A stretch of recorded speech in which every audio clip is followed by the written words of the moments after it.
If you got a pack of chicken thighs and don't know what to do with it, watch this video. First of all, you want to start off with your bell peppers and your onions. So I had a yellow onion. I went ahead and cut it up just like that. And I was heating up my pan. I added a little bit of grapeseed oil to the bottom and put the onion directly in there. Then I went on to my bell pepper. So I had a green bell pepper. I just roughly chopped it up. There's no real way to chop up a bell pepper. I'll be seeing people argue about that. Just chop it up however you want to, okay? It's going to be cooked the same and it's going to taste the same and you're going to eat it the same. Whether you dice it, slice it, or cube it, whatever, okay?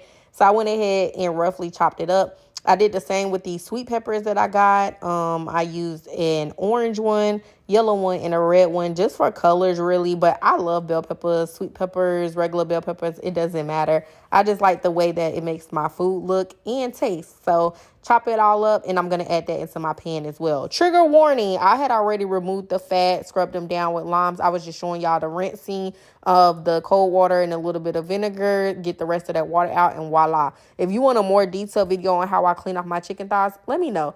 I typically run this recipe about like once a week because we love it so much, and I tweak it here and there. For the seasonings for tonight, I just used some garlic and herb seasoning, that Dano's, the green top, and also Dano's, the red top, onion and garlic powder. And then I added in the Walker Woods jerk seasoning, but the mild kind, so it's not like super spicy. Added in my sweet peppers and my green bell pepper and mixed it all together.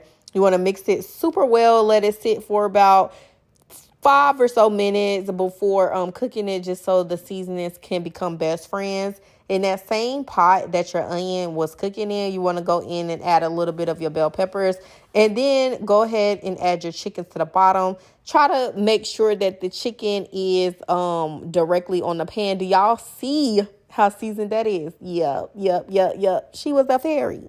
Yep. Anyway, just let it cook and brown on both sides. I want to say I cooked them for about 4 minutes on both sides. I had to heat up kind of high. I had to actually turn that down.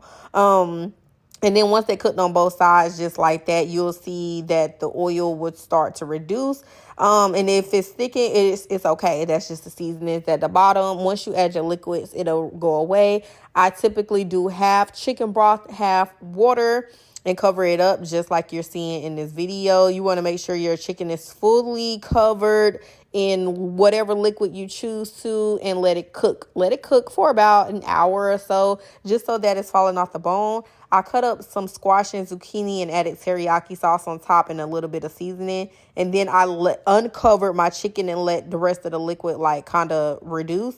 And then that was it. I paired it up with some white rice, and that was literally dinner, y'all. It's so quick and easy to make this recipe. I love chicken thighs. Chicken thighs is a super underrated piece of chicken. Like, it doesn't get the love it deserves. I feel like chicken thighs are elite. And if you feel the same, then you understand where I'm coming from. You see why I try this recipe once a week. Bye, y'all.